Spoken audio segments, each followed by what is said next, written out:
Imagine waking up tomorrow and discovering that your shower is gone. Your soap has disappeared. There is no toothbrush beside the sink, no running water, no bathroom. For most of us, it would feel impossible to stay clean. Now imagine that isn't for a day, it's your entire life. This was the world our ancient ancestors lived in for hundreds of thousands of years. No plumbing, no shampoo, no deodorant, nothing we associate with modern hygiene. It's easy to imagine they must have been filthy. But what if we've misunderstood what being clean really meant? Because for ancient humans, cleanliness wasn't about smelling fresh. It was about staying alive. Then, every day, before sunrise, a small family slowly wakes beside the fading glow of a campfire. The hunter prepares for another day. His partner gathers the few things the family will need. Their young child rubs sleepy eyes while an elder quietly watches over the camp. Soon, everyone begins moving. The hunter disappears into the forest. Wet grass brushes against his legs. Mud sticks to his feet. Hours pass. The hunt is successful. But success comes at a cost. As the animal is prepared, blood covers his hands, his arms, his legs. Back at camp, life is just as messy. Children play on the ground. Smoke from the fire settles into hair and clothing. Hands become greasy while preparing meat. Sweat builds beneath the afternoon sun. By the middle of the day, every member of the family is dirty. Not because they ignored cleanliness, because survival itself was messy. The real question wasn't how to avoid dirt. It was how to remove it before it became dangerous. So always before returning to camp, the hunter walks toward a nearby river.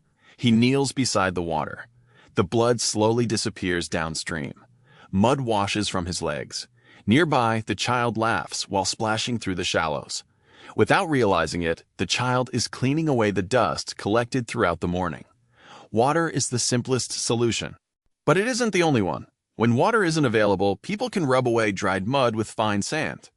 Clay helps absorb oils from the skin. Ash from the fire helps remove grease left behind after preparing food. Plant fibers become simple brushes. Animal hides wipe away moisture. Different landscapes demand different habits. Families living beside rivers can wash more often. Those living in freezing climates cannot. Cold water in winter can become just as dangerous as dirt itself. So they adapt. Instead of cleaning everything, they clean what matters most. Ancient humans didn't follow one hygiene routine.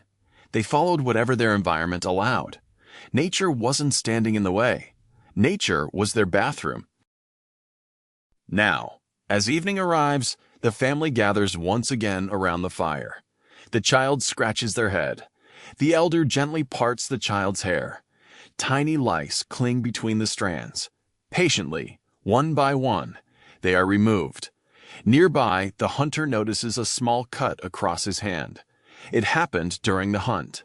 He washes it carefully before the wound has a chance to worsen. Another family member cleans a stone knife, still stained from preparing the day's meal.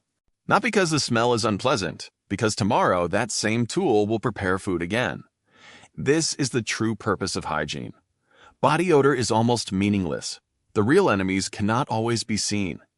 Parasites, infection, disease. These are the dangers that threaten survival. Keeping clean isn't about comfort. It's another way of staying alive. So, the child watches everything. No one hands over a written guide. There are no classrooms, no instruction manuals. Learning happens by watching, by copying, by helping. The elder cleans a wound. The child remembers. The hunter washes before returning to camp. The child notices. Useful plants are shown. Dangerous ones are avoided. Every habit is quietly passed from one generation to the next. Not because anyone calls it hygiene, but because it works.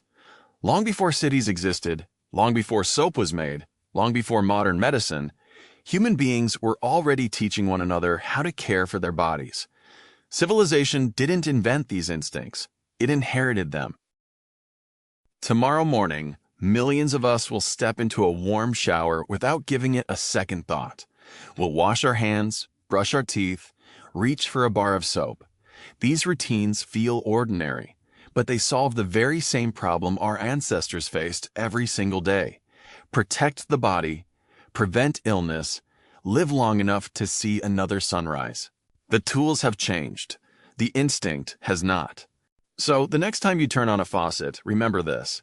For hundreds of thousands of years, humans lived without bathrooms, soap, or running water. Yet they still found ways to stay healthy.